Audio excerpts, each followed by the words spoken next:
प्रदेश में धर्मांतरण करवाने वाले गिरोह की जांच में जुटी यूपी पुलिस और एटीएस ने आज धर्मांतरण के मामले में 3 और गिरफ्तारियां की हैं। धर्मांतरण मामले के मुख्य आरोपियों उमर गौतम और काजी जहांगीर से पूछताछ के बाद इन 3 आरोपियों को गिरफ्तार किया गया है, जिनके नाम मन्नू यादव, राहुल भोला और इरफान खान है। इन तीनों पर मूक बधिर छात्रों और आर्थिक रूप से गरीब लोगों को नौकरी और शादी का लालच देकर धर्मांतरण करवाते हैं। यूपी एटीएस की गिरफ्त में आए इन तीनों आरोपियों के पास से पुलिस ने 3 लैपटॉप, 3 मोबाइल फोन, कई बैंकों के चेकबुक और ATM, PAN card, driving licence, voter ID card और धर्मांतरण से जुड़े दस्तावेज बरामद किए हैं। और अब एटीएस ने यूपी के 32 जिलों के एसपी को अवैध धर्मांतरण के मामले में 32 जिलों में धर्म परिवर्तन कर चुके लोगों की जांच शुरू कर दी है। एटीएस के द्वारा इन तीनों अभियुक्तों को नहीं हो रहा जो मूल अभियोग है 9/2021 इसमें गिरफ्तार करके जेल भेजा गया है तथा आगे इनसे पुलिस कस्टडी रिमांड लेके पूछताछ की जाएगी। उमर गौतम और जहांगीर ने जिन 1000 लोगों का धर्म परिवर्तन कराया है, एटीएस उन सभी का सत्यापन करने जा रही है। ये सभी यूपी और बिहार के अलग अलग जनपदों के रहने वाले हैं। एटीएस ने यूपी के 32 जनपद के एसपी को पत्र लिखकर धर्म परिवर्तन करने वालों से संपर्क करने को कहा है। इसके साथ ही आगे की पूछताछ के लिए इरफान शेख, मन्नू यादव और राहुल भोला को रिमांड पर लेने की तैयारी की जा रही है। कैमरा सहयोगी प्रमोद बाजपेयी के साथ विवेक त्रिपाठी, एबीपी गंगा, लखनऊ।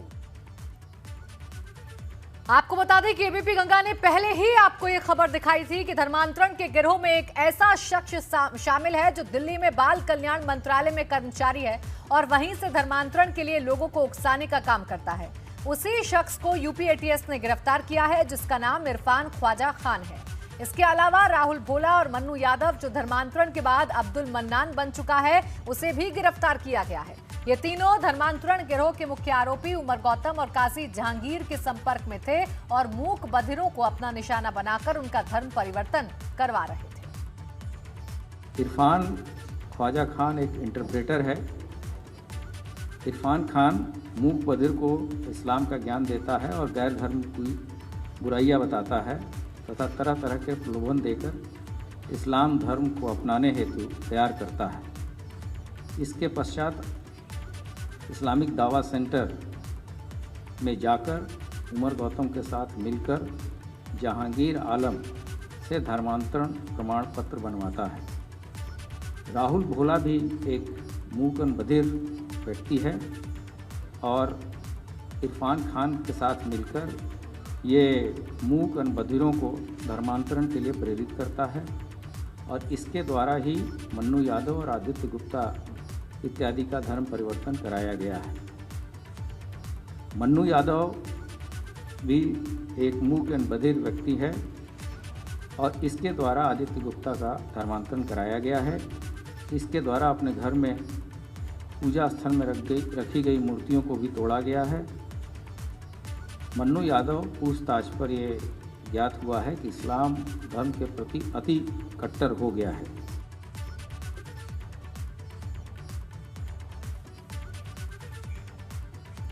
1000 से ज्यादा लोगों का धर्मांतरण कराए जाने के मामले में पहले मुख्य आरोपी उमर गौतम और काजी जहांगीर की गिरफ्तारी और आज 3 और आरोपियों की गिरफ्तारी के बाद इस मामले में विदेशी फंडिंग और हवाला नेटवर्क की भी बातें सामने आई हैं।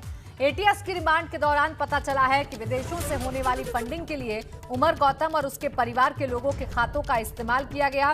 इनके खाते में इस्लामिक देशों के साथ ही कनाडा से भी बड़ा फंड आता था और धर्मांतरण गिरोह के तार कनाडा से लेकर कतर तक फैले हैं।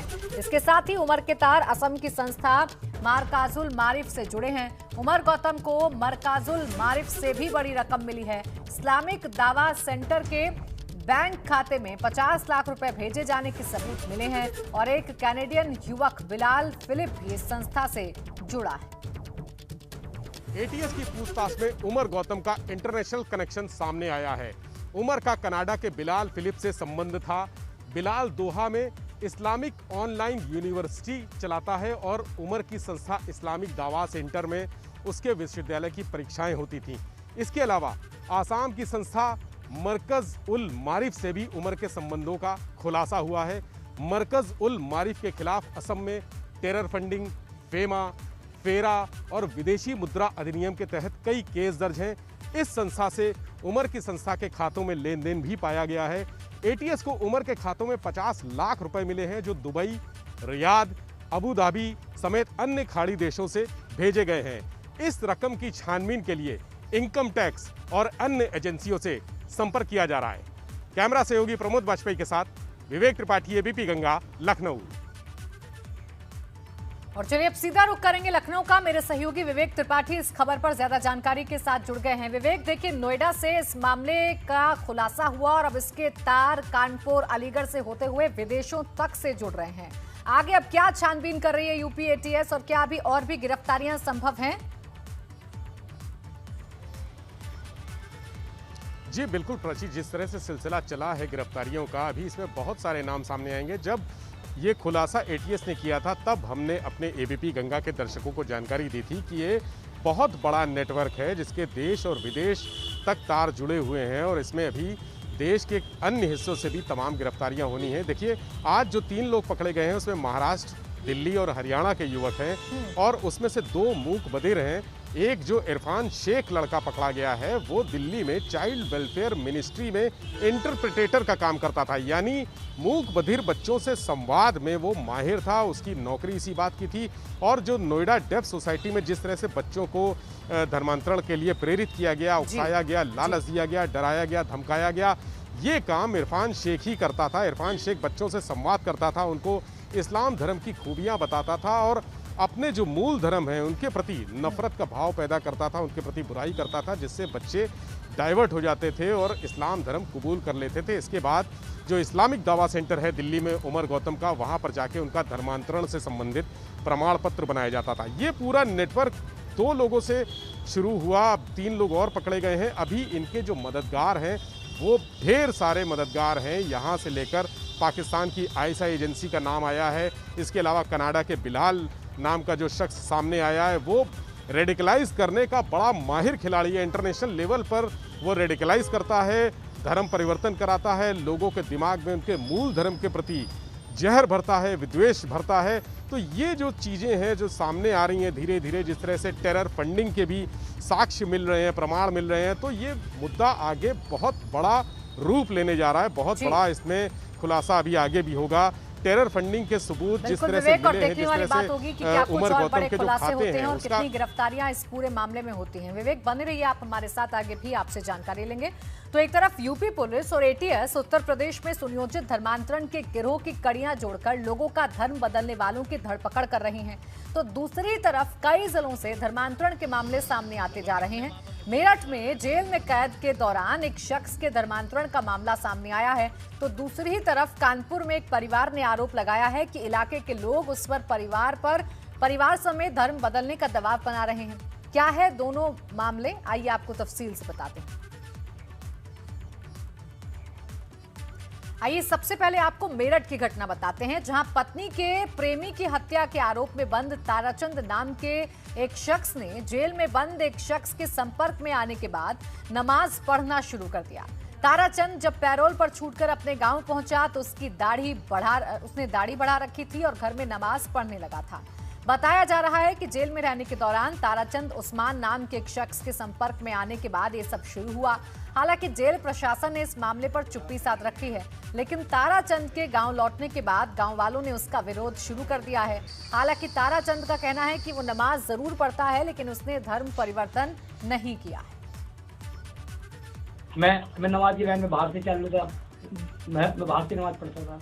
अच्छा, मैंने उन लोगों से बुझा मैंने उन लोगों से पूछा कि अगर मैं नमाज पढ़ रहा हूँ तो कोई ऐतराज तो नहीं है? खड़े किए, कोई नहीं सवाल करा मेरे परिवार ने, मेरे परिवार की कोई आपत्ति नहीं, मेरी माँ को कोई आपत्ति नहीं। और रामपुर से अगली अहम खबर, जहां ईडी ने जिलाधिकारी को पत्र भेजा है। सांसद मोहम्मद आजम खान की जौहर अली ट्रस्ट से संबंधित जानकारी मांगी है। भाजपा नेता आकाश सक्सेना और फहानी ने जौहर अली ट्रस्ट को लेकर ईडी में शिकायत की है। ईडी के पत्र को लेकर शिकायतकर्ता आकाश सक्सेना बोले कि 2021 में सीबीडीटी के चेयरमैन और होम मिनिस्ट्री से शिकायत की थी। ट्रस्ट की संपत्ति, ट्रस्ट को मिलने वाली डोनेशन लिस्ट लगाकर शिकायत की थी। अब ईडी ने जिला जिलाधिकारी रामपुर से सारी जानकारियों का ब्यौरा मांगा है। आजम खान के द्वारा काले धन को सफेद किया गया, इसकी भी पूरी जांच होगी और जांच होकर ही जनता के सामने सच आएगा। ईडी की वजह से विश्वास है, देखिए ये शिकायतकर्ता का कहना है कि ईडी की वजह से उसे विश्वास है कि अब सब कुछ साफ हो जाएगा। तो देखिए पहले से ही तमाम केसों में फंसे हुए आजम खान एक बार फिर से मुश्किलों में फंसते हुए नजर आ रहे हैं।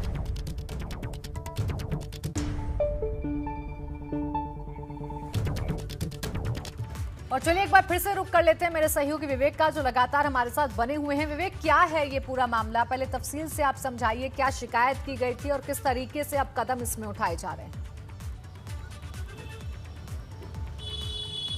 जी देखिए, जौहर यूनिवर्सिटी आजम खान का ड्रीम प्रोजेक्ट था और ये 2006 में शुरू हुआ था। इसके जो ज़मीन जब ली गई है तो लीज पर कई ज़मीनें ली गई हैं, ट्रस्ट बना के ज़मीनें ली गई, उसको लेकर तमाम सवाल उठे कि ये ज़मीन फर्जी तरीके से ली गई है। 2016 में भाजपा नेता है रामपुर के आकाश सक्सेना, उन्होंने शिकायत की थी और तमाम शिकायतें की, जिला प्रशासन से शिकायतें की, सरकार से भी की। इसके अलावा ईडी से उन्होंने शिकायत की, ईडी ने उनके प्रपत्रों की जांच की और अब तक जो जौहर यूनिवर्सिटी के खिलाफ जो कार्रवाई हुई है उस बारे में ईडी ने वहां के जिलाधिकारी को एक पत्र भेजा है कि सारी जानकारी दीजिए, चूंकि ईडी ने इसमें मनी लॉन्ड्रिंग का मुकदमा भी दर्ज किया गया है। गलत तरीके से ज़मीनें लेने के अलावा जो अवैध ट्रांजैक्शन है वो भी, उसकी भी जांच की जा रही है। ईडी ने 5 सवाल पूछे हैं। ईडी ने पूछा है कि सबसे पहले जौहर यूनिवर्सिटी का जो एडमिनिस्ट्रेटिव ऑफिसर है वो कौन है। ईडी ने ये पूछा है कि जौहर यूनिवर्सिटी को जो ज़मीनें मिली हैं उसके लिए जो स्थानीय वहाँ पर प्रशासन ने जो दस्तावेज जो लगाए गए हैं, जो उन्होंने आदेश दिए, जो अनुमतियाँ दी हैं, शासन उस वक्त जो शासन था, सरकार थी, उसने किस किस तरह के आदेश दिए, कौन कौन से आदेश की प्रति उपलब्ध है, वो उपलब्ध प्रतियां सारी देने को कहा है जिला प्रशासन से। इसके अलावा रामपुर में आजम के खिलाफ अब तक कितने मामले दर्ज हैं, जौहर यूनिवर्सिटी को लेकर कौन कौन सी जांच चल रही है, क्या कोई मामला कोर्ट में भी चल रहा है, ये भी पूछा है। और भी कई जानकारियां ईडी ने मांगी हैं जिसके आधार पर आजम खान की मुश्किलें अब बढ़ गई हैं और जिस तरह से ईडी ने कार्रवाई शुरू की है उससे लग रहा है कि आजम खान को जल्दी ही किसी और मामले में भी जो जौहर यूनिवर्सिटी की जमीनों की जो रिपोर्ट है हुए नजर आ रहे हैं। विवेक, बहुत शुक्रिया आपका तमाम जानकारी के लिए। बढ़ते आगे, उधर बीएसपी प्रमुख मायावती ने कहा है कि अगले साल होने वाले यूपी विधानसभा चुनाव में बीएसपी अकेले चुनाव लड़ेगी। उन्होंने कहा कि बीजेपी अब समाजवादी पार्टी की शैली अपना रही है। मायावती ने अपने कार्यकर्ताओं से चुनाव में तैयारी में जुटने की अपील करते हुए बसपा को सत्ता में लाने की कोशिश में जुटने का आह्वान किया।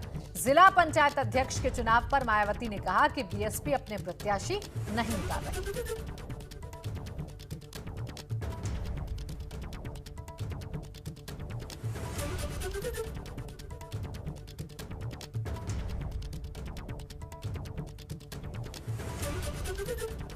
तो आपको बता दें, विधानसभा चुनाव को लेकर अब तमाम राजनीतिक दलों ने ताल ठोकनी शुरू कर दी है और अब हर दिन सियासी उठापटक, सियासी घटनाक्रम देखने को उत्तर प्रदेश में मिल रहा है। अब बसपा सुप्रीमो ने भी आकर ये बता दिया है कि वो जिला पंचायत अध्यक्ष का चुनाव नहीं लड़ रही हैं, बल्कि उनके जो कार्यकर्ता हैं वो विधानसभा चुनाव के लिए तैयारी कर रहे हैं और उन्होंने आह्वान कर दिया है कि तमाम कार्यकर्ता अभी से तैयारी करें ताकि बसपा की सरकार 2022 में बने। इसलिए बीएसपी ने इस समय प्रदेश में हो रहे जिला पंचायत अध्यक्ष के चुनाव को नहीं लड़ने का फैसला लिया है और पार्टी के लोगों को ये निर्देशित किया है कि वे इस दौरान इस चुनाव में अपना समय व एनर्जी आदि लगाने की बजाय बल्कि अपना पूरा समय व ताकत अपनी पार्टी के संगठन को मजबूत बनाने तथा सर्व समाज में पार्टी के जनाधार को बढ़ाने के कार्यों पर ही लगाएं। पार्टी के लोगों को ये निर्देशित किया है कि वे इस दौरान इस चुनाव में अपना समय व एनर्जी आदि लगाने की बजाय बल्कि अपना पूरा समय व ताकत अपनी पार्टी के संगठन को मजबूत बनाने तथा सर्व समाज में पार्टी के जनाधार को बढ़ाने के कार्यों पर ही लगाएं, तो ये ज़्यादा बेहतर होगा ताकि इस बार यहाँ उत्तर प्रदेश में होने वाले आगामी विधानसभा चुनाव में बीएसपी की अकेले यहाँ अपने बलबूते पर सरकार बन सके और हमें इस बात की भी जानकारी है कि जब बीएसपी की यहाँ सरकार बन जाएगी तो तब प्रदेश के अधिकांश जिला पंचायत अध्यक्ष खुद ही बीएसपी में शामिल हो जाएंगे, क्योंकि ये लोग सत्ता के बिना कतई भी नहीं चल सकते हैं। और भागीदारी संकल्प मोर्चे में असदुद्दीन ओवैसी और ओपी राजभर के बीच सीटों का मामला अब सुलझ गया है। फोन के जरिए ओवैसी और राजभर के बीच बात हुई, जिसके बाद एबीपी गंगा पर सुभाषपा के अध्यक्ष ओपी राजभर ने कहा कि सीटों को लेकर अब कोई लड़ाई नहीं है। ओवैसी चाहें तो 100 से ज्यादा सीटों पर चुनाव लड़ सकते हैं।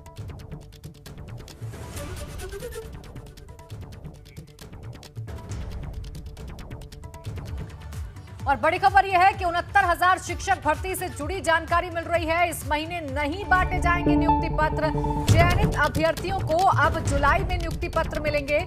आपको बता दें 6696 पदों के लिए आज से काउंसलिंग शुरू हो गई है। काउंसलिंग के बाद 30 जून को नियुक्ति पत्र बांटे जाने थे, लेकिन अब ये जून में नहीं बांटे जाएंगे, अब ये जुलाई में बांटे जाएंगे। यानी अगले महीने नियुक्ति पत्र जो है वो बांटे जाएंगे चयनित अभ्यर्थियों को। तो 69,000 शिक्षक भर्ती मामले से जुड़ी हुई ये बड़ी खबर इस वक्त बता रहे हैं। शैलेश अरोड़ा मेरे सहयोगी जुड़ गए फोन लाइन पर ज्यादा जानकारी के साथ। शैलेश, क्या अपडेट्स हैं आपके पास? ताकि देखिए 2 दिन की काउंसलिंग थी, जो शेड्यूल जारी किया गया था शासन तारीख जारी होनी थी वो अपनी 6 तारीख पर जारी हुई। इसके बाद 28 और 29 को इसकी काउंसलिंग होनी थी, वो भी 6 तारीख पर कल दूसरा दिन होगा। लेकिन पढ़ने की तारीख उसमें दी गई 30 जून। फिलहाल उसमें बदलाव किया गया है। आज ही ये बेसिक शिक्षा परिषद की तरफ से निर्देश दिए गए हैं कि फिलहाल 30 जून जाएंगे। इसके बाद में तारीख और समय बताया जाएगा। फिलहाल परीक्षा में सजा से टाला जा रहा है। बिल्कुल, यानी देखिए 30 जून जो है वो अब तारीख नहीं है, जुलाई तक और इंतजार करना होगा। शुक्रिया आपका शैलेश तमाम जानकारी के लिए। एक अहम खबर प्रयागराज से, जहां यूपी में साइबर ठगी की बढ़ती घटनाओं पर इलाहाबाद हाईकोर्ट ने सख्ती दिखाई है। हाईकोर्ट ने यूपी के साइबर सेल के एसपी से 1 साल का ब्यौरा मांगा है। एसपी साइबर सेल को अब व्यक्तिगत हलफनामा देना होगा। साल भर में यूपी में साइबर क्राइम से जुड़े कितने मुकदमे दर्ज हुए, इन मुकदमों में क्या कार्रवाई हुई, कितने रुपयों की ठगी हुई और कितने पैसों की रिकवरी हुई, इसका ब्यौरा देना होगा। कोर्ट ने सभी मुकदमों की प्रोग्रेस रिपोर्ट भी मांगी है। सूबे में साइबर क्राइम की घटनाओं को रोकने के लिए क्या कदम उठाए जा रहे हैं, इसकी जानकारी देने को कहा है। कोर्ट ने तल्ख टिप्पणी की, साइबर क्राइम की घटनाओं को रोकने के लिए गंभीर नहीं है पुलिस अफसर। इलाहाबाद हाईकोर्ट के एक रिटायर्ड जज के साथ हुई ठगी के मामले में सुनवाई करते हुए कोर्ट ने आदेश दिया है। 9 जुलाई को मामले की अगली सुनवाई होगी। अगली सुनवाई पर प्रयागराज के एसपी क्राइम समेत कई अन्य अफसरों को भी व्यक्तिगत रूप से तलब किया गया।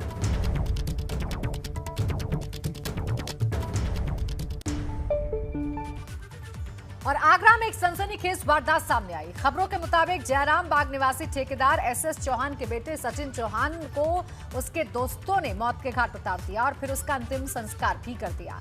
बताया जा रहा है कि हत्या से पहले उसे शराब पिलाई गई। यही नहीं, ये शातिर दोस्त सचिन को पीपीई किट में लपेटकर बल्केश्वर शमशान घाट लेकर पहुंचे, जिससे कि यह हत्या कोरोना से हुई मौत लगे। मामला 21 जून का बताया जा रहा है। सचिन घर से बाहर गया था, लेकिन उस दिन उसके घर फोन आया कि वो नशे में है। उसके बाद सचिन नहीं लौटा घर। फिर घर वालों ने थाना न्यू आगरा पुलिस को इस बात की जानकारी दी। आगरा पुलिस के साथ एसटीएफ ने इस घटना की जांच की तो पता चला कि सचिन चौहान की उसके ही दोस्तों ने गला दबाकर हत्या कर दी और उसके बाद पीपीई किट पहनाकर बल्केश्वर घाट पर ही अंतिम संस्कार कर दिया। फिलहाल पुलिस ने सभी हत्या आरोपी को गिरफ्तार कर लिया है और सलाखों के पीछे भेज दिया है।